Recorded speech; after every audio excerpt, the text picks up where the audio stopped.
Hello, everyone. Welcome to See What You Can Be. This is a special series. It's done by InnovationAus.com. My name is Corrie McLeod. I'm the publisher. And this is part of a series we're hosting, talking to some amazing women working in STEM. They all have personal journeys that are inspiring, engaging, and enlightening, particularly for anyone who's looking at a career in STEM and not really understanding what it might actually necessarily mean, how to get there, and what you need to do to surround yourself with the people and the ideas and the support to pursue that career. So I think the best people to explain what their jobs look like will be my guests, Dr. Priya Dev and Loretta Joseph. The bios are on the website, but I'm going to let these guys talk exactly to their backgrounds and explain what they do every day. So Dr. Priya Dev, you're a lecturer at Australian National University in blockchain and distributed ledgers. What does that mean? What is your area of specialty? Well, actually, Corrie, I am by background a mathematician, so I studied probability theory at the ANU and Columbia University. And what that is the study of randomness. And so I studied at a level of pure mathematics and then probability theory, which is also it also looks at elements of applied mathematics like statistics and applied statistics, data science. And so I actually, I started by studying a degree in actuarial studies because I was told by my school, who was at the school counsellors, who say, oh, look, if you like mathematics, go and study actuarial studies. Well, I will tell you this. They could not have been more wrong.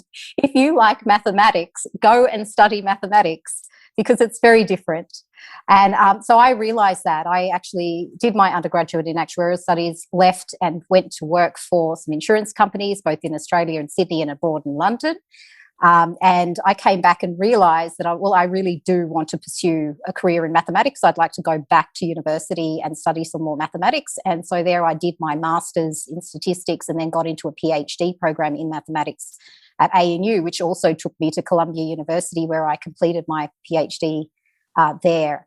And so that was a journey of love. And I realised throughout that journey that, well, actually I'm more of an applied mathematician than a pure mathematician. I'm actually not very good at pure mathematics, but I do love it, and I think it was great training for the mind. I also realised through my journey, through my PhD journey, that look, I enjoy solving problems that have an actual societal outcome, and a lot of academic problems tend not to have an outcome that would benefit society.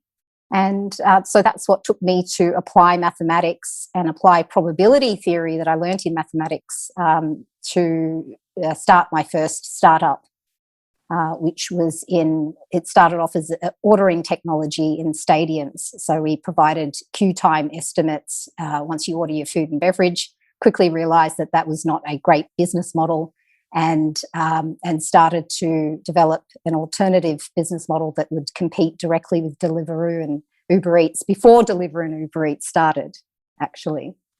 It's probably hard for people to imagine when, the types of like Uber Eats or various sort of delivery services come in to their front door, that there's a whole range of mathematics that sits behind that. It helps you realise exactly, I think there's probably students that go, why bother? What's the point? But there's lots of applications. Can I ask you, Loretta Joseph, now you are currently in quarantine in Sydney. You have had a fascinating career. Can you tell us what you do and how did you get there? Because you've also had an interesting career path.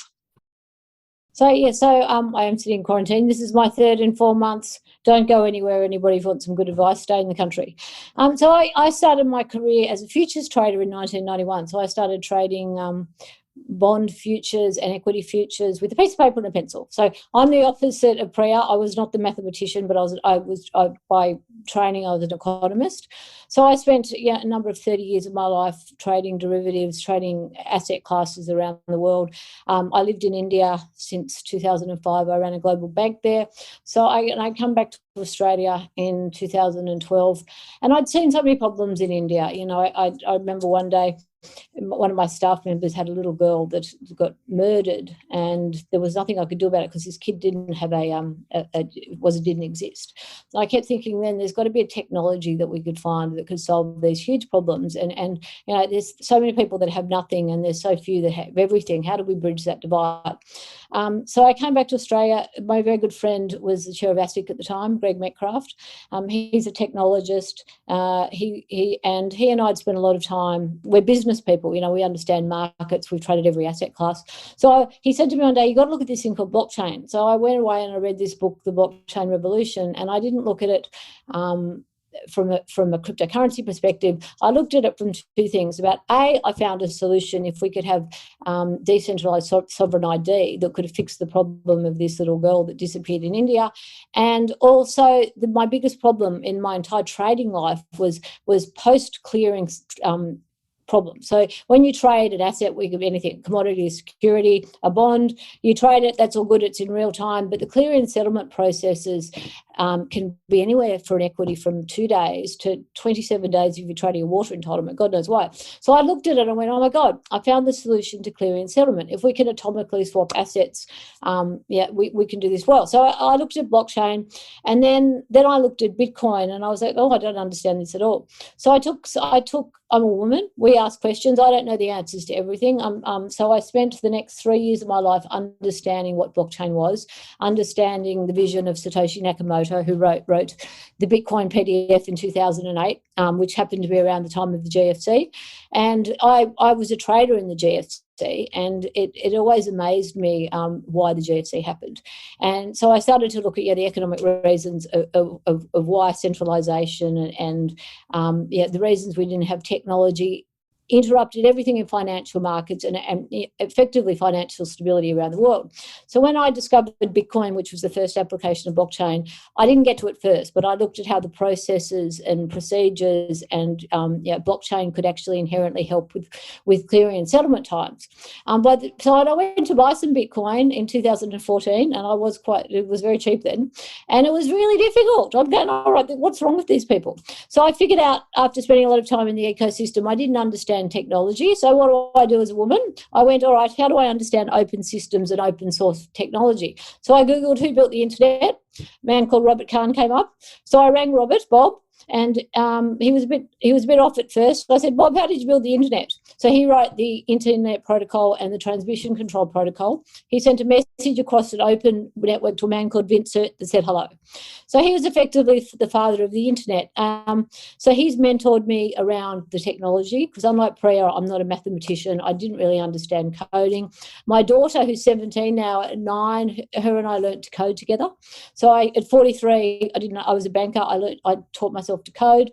Bob's remained my biggest mentor. So he explains open systems to me. I spend a lot of time with the deep hardcore libertarians, I guess, of Bitcoin, which you'd call them. And I have another mentor, Lord Meghdum Desai, who's a global macroeconomist, who's happened to have taught 17 central bank governors, including Janet Yellen, and 7 sitting in office now. So I put them two together. And so what I do is my role. I've spent the last 5 years of my life trying to explain to governments and central banks and everybody else what removing middlemen and peer-to-peer transactions over an open network that wasn't secure. So the internet's not secure. We all know that, but it democratized media. The blockchain element and what Bitcoin did was add on a security protocol layer onto an infrastructure that makes transfer of value now across open networks secure. So I look at it like that. So I've spent the last 5 years trying to get the ecosystem, who are a bunch of grotty, usually, kids that sit in garages building these funky systems that don't really interact with people that run government, central bank governors, and have a problem communicating. So a lot of them are quite sort of on the spectrum. So I fast worked out that all was wrong with the world, and Bob taught me this, that, the technology and the policymakers never come together. So I spend my life now going around the world. I work across a lot of countries, a lot of central banks, bridging that conversation between what the technology can do with the technologists and how we apply it to policy and governments. So that's my role at the moment, and it's fascinating. No, I think you've touched on something that's really important to this conversation is the way we look at technology and the role that it plays. You've both talked about the applications that are either have the potential or are solving problems that are important socially, or a whole range of things, but also that the role that you've talked about, Loretta, in terms of bridging conversations. So now that we're talking See What You Can Be, it's about girls in STEM. There's obviously, when we're talking about diversity of the way people understand technology, apply it, talk about it, connect people, it's actually really important. Would you say, where do you see both yourself, Priya, and Loretta in your work, that the role of people approaching things with a different way, from a different mindset, is absolutely vital to unlocking any sort of technology? Priya, I might go to you, because I know, and you've also got some stories about high school, about subjective, discussions and empirical discussions, and how we bridge the two. Oh, you remember? Oh yes, I did. I found it very inspiring. You're very clever, Corrie. Yes, so I think diversity is really what it comes down to, and it's not just about diversity of the backgrounds we come from in how we look. Like, my background's Indian, and it's not that I'm just a female Indian background. Or a male, or it is about diversity of diversity of our ability to think in diverse ways, so diversity of thought. And so it's important, as it is, to have people from different ethnicities and gender backgrounds who participate in developing technology. It's equally as important to have people from different, a diverse range of academic backgrounds or creative backgrounds who are involved in developing technology. So yes, it's about diversity down to its core. Tell us about high school. I'll come back to you in a second, Loretta. I just wanted Priya to extend on that. Tell us about how were you at high school? What did your, view of the world look like? Oh, warped and twisted, Corrie. I don't know whether, I think you're referring to this, but I didn't go to high school a lot of the time over the 4 years. So in Canberra, we only do years 7 to 10, and then we move into college in 11 and 12, where we do a continuous assessment to then get into university. Now, I always knew that I wanted to go to university, and I always used to love mathematics out of all of my subjects, but I liked writing as well, and I also liked to paint and draw and read, and engage in sports. So I used to be a competitive swimmer. When I left swimming, I was at a very young age in high school. I didn't invest all that extra energy into anything productive, I've got to say. I just started to refuse to go to high school because I just thought it was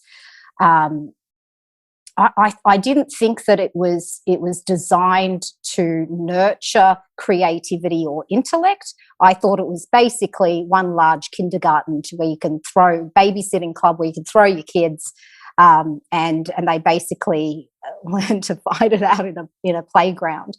And so I was just bored there. And I didn't want to go. But my biggest regret, Corrie, is that I didn't invest my time into more productive pursuits when I wasn't there. So I think that has been a huge regret. It was, I set out in not going to high school over that time of my life. I kind of set out in a way to prove to the world that our education system doesn't matter.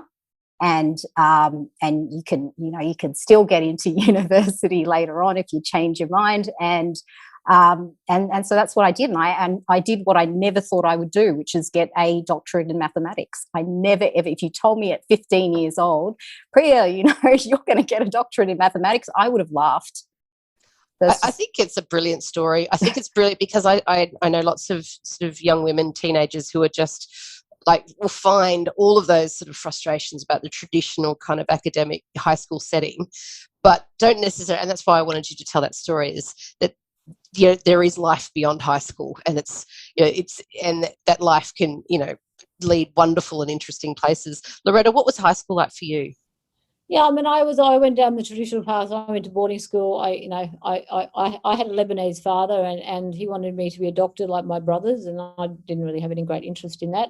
And then I went to uni, and I actually wanted to do architecture. And he said to me, "Don't be ridiculous. I'm not going to pay for you to draw pictures." So he said, so I did economics, and it was never something that I wanted to do. But in hindsight, I actually high school and for me, university gave me the discipline that I needed to pursue my later interests. And that's all it did. I mean, and it's interesting, Priya talks about that, because I work with the blockchain, the core protocol developers, a lot of these, these protocols that are making incredible progress, and most of them dropped out of university.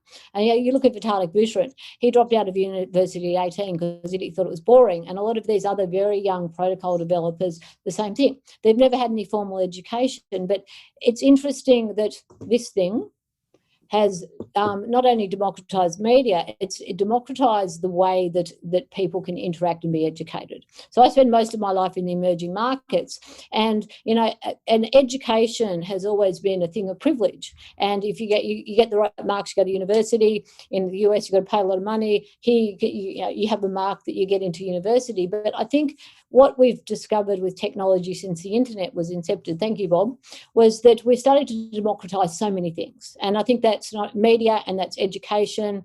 And I find that really interesting. I mean, I speak to kids, I got flabbergasted, I'll go into the poorest slum in the back of Rajasthan in India, or, in a university courtyard in Russia, or, or somewhere in South America. And these young kids that are 15, 16, that have never had any formal education can code, and they're creating ideas to become entrepreneurs. So I think the world is starting with technology to become a much fairer and equitable place.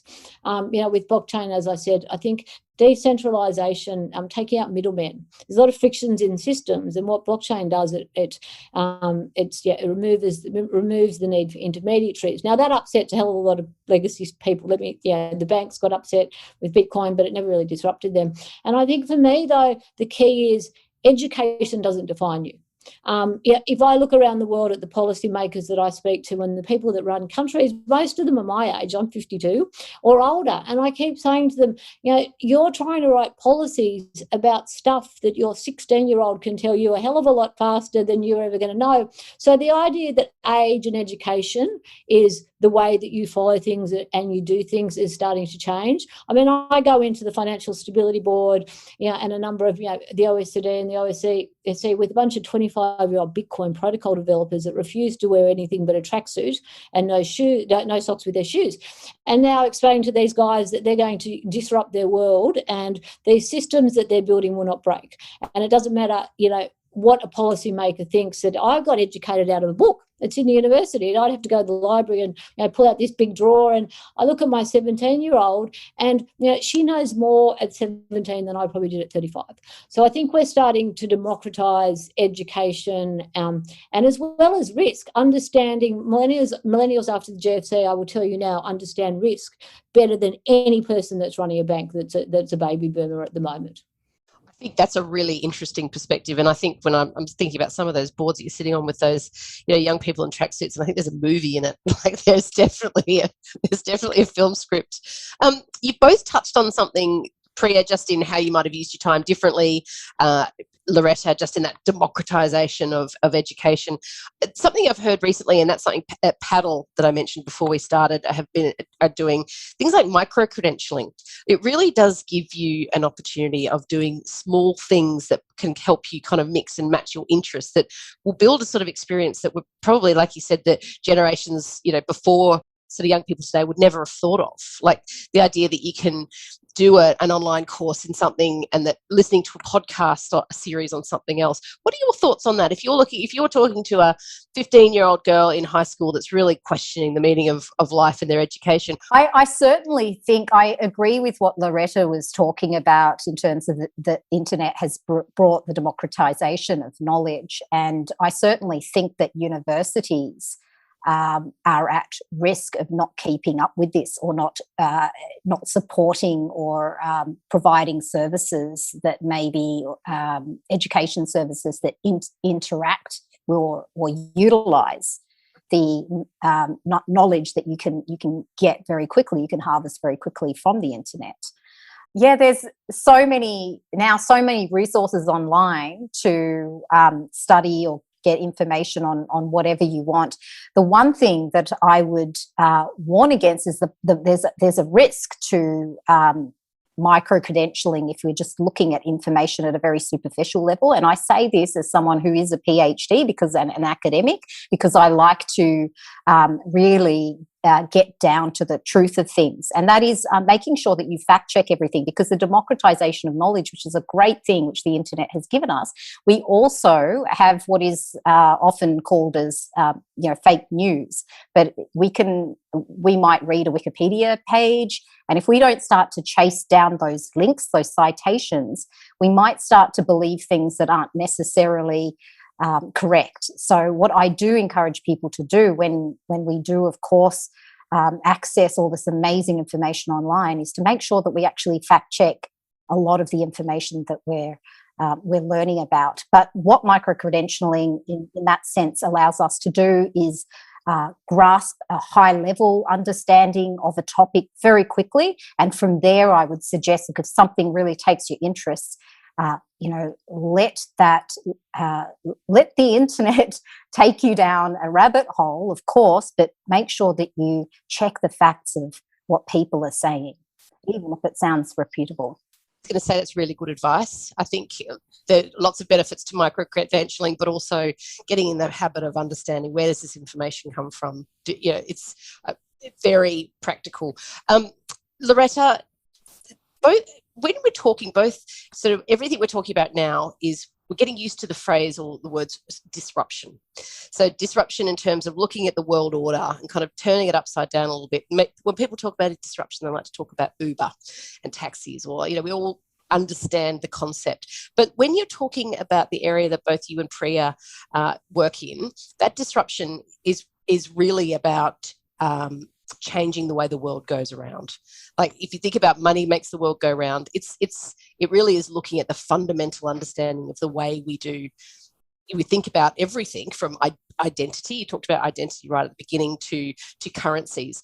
I'm just interested with that disruption in mind. You've spent a lot of time working in smaller developing nations. What's the work that you're doing with those countries, and why is it so important that they understand this sort of disruption now and what they can be doing to be front-footed about it? So I found the word disruption is not particularly correct when we're looking at things like emerging technologies, because I think a lot of the time they're actually enabling technologies. And I think, if you look at something like Bitcoin, it was supposedly going to disrupt the banks, but the banks and the internet, and everyone was worried when the internet came because it's going to be used for pornography and something and gambling. But the internet didn't take banks away. All they do is they change their business models. And I think if a lot of people stopped looking at this at a negative way, the disruption, and calling it enabling technology, we'd all be a lot better off. Because I think this technology enables existing systems to move and to actually keep up with the times. So in the smaller nations, like at the moment, I work for the Financial Intelligence Unit in Nigeria. Nigeria's got 260 million people. Now, people find this very interesting because the Americans and the Europeans and us in the Commonwealth are writing regulations and laws around cryptocurrencies and digital assets, and so I do a lot of work in island nation states, just because I find the emerging world doesn't have legacy systems, so it's much easier for me, and I tend to do it in Commonwealth countries that have the same law systems. So these same law systems. So, and I'm not a lawyer, by the way, so I do find this interesting that I write legislation. I think if I was a lawyer, I probably wouldn't. So it's probably lucky to the world that I'm a banker writing law about this incredible new way of existence. But in the emerging world, they have no choice. Technology, you look at India, you look at Africa, where the majority of the populations are very young. Like in India, half the population is born after 1991. In Nigeria, it's 1995. And they all have technology. So we think that, in the Western world, that everyone's got a bank account. So you put that on its head, the majority of the emerging markets are not financially included in anything. And when you're not financially included, you can't borrow money, you can't buy land. There's so many things you can't do. Americans are still using checks. So I was on this panel the other day, and everyone's going, oh, we're going to write regulation on cryptocurrency. We don't think it's so good. And I looked at them all and I said, listen, I work for the Financial Intelligence Unit in Nigeria, and how many people do you think use Bitcoin? And they all looked at me, and it's just as a point. Priya, how many people do you think in Nigeria use Bitcoin? What's the population of Bitcoin? 260 million people. Oh, in Nigeria, maybe 1% would use Bitcoin. Corrie, you got any idea? I'm going to just say 12%. 70 million. So over 70 million. Wow. Yeah. Wow. So the fear is real, and I'm trying to write regulatory frameworks extremely quickly because the technology and the social adoption, which everyone was going to talk about, was going to take forever, has happened. You look in India, and they've got the worst COVID situation that we can possibly have. The government I advised just can't get their head around even what cryptocurrencies are. Although I've given them 5 regulatory frameworks, they now have almost 100 million people using it. So in the emerging world, technology is here, and the entire youth of these populations are using it. So they don't have the time to sit back and go, oh, we'll write regulations around securities law. It's not happening. So, I'm trying to race against the clock, giving these countries that don't really understand the regulatory outlook of how to actually now start to regulate these technologies, because they're so accepted in their youth, and they haven't even noticed. So the central bank governor of Nigeria told me that he was going to ban Bitcoin. I said, oh, that's not a good idea. And then I said, well, try that one on, because you've got 70 million people that are using it, because your financial system's not working, your capital outflows are a problem. I know that. But what are you going to do? And he said to me, I'll turn off the internet. Now, don't forget, Bob Kahn is my mentor. I was like, good luck with that. So, we don't have time in these countries to go and debate it in parliaments, and people sit back and go, oh, we'll write that. I don't have time. I have to write a regulatory framework that fits into Nigeria in the next 3 weeks. So we in the Western world, we look at these places and think they're not mattering. But you look at technology and the effect that technology is having on these very youthful populations, and it's totally out of the paradigm of what we see in places like Australia, the US, Europe, and the UK. I wanted to come back, sort of final thoughts and comments from both of you. You both have a wonderful story that's full of adventure and interest in carving out your own path.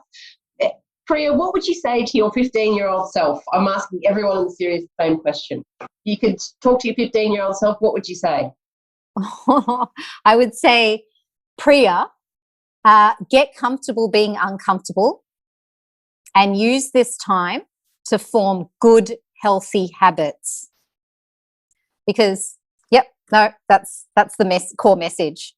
That is such good advice, I think. Just because I think, high school can be uncomfortable, and then you finish and everything's right in the world. And I think the reality is that being uncomfortable is, for particularly anyone with entrepreneurial spirit, it's kind of, Loretta, what would you tell your 15-year-old self? Fear no man. What was that, sorry? Fear no man. Fear no man. Yeah, I'm fierce, I'm fearless, and I will always back myself. So I had, in high school, I wouldn't have done that. And I have the 17-year-old who I tell this all the time. You can be whatever you want to be, Sophie. You have the world at your fingertips, and I don't doubt yourself. So I think, at that age, I feared a lot of men, and I worked in financial markets for 30 years. So I learned to not fear them, and, to make sure that the world's never going to be a level playing field. So what you have to do is make sure that you understand that, and you perform better, and you make yourself perform better. Priya Dev, Loretta Joseph, you are both inspirational to me. I love talking to you both, always have, and I'm really glad to be able to sort of capture some of the conversation today. And as part of the series, I think it's incredibly valuable for young people, I say young people, to hear these stories. They're so rich and exciting and rewarding. So thank you to both of you for being part of the series. Thank you. Thank you, Corrie. It's always a pleasure to speak with you as well. Thanks, guys.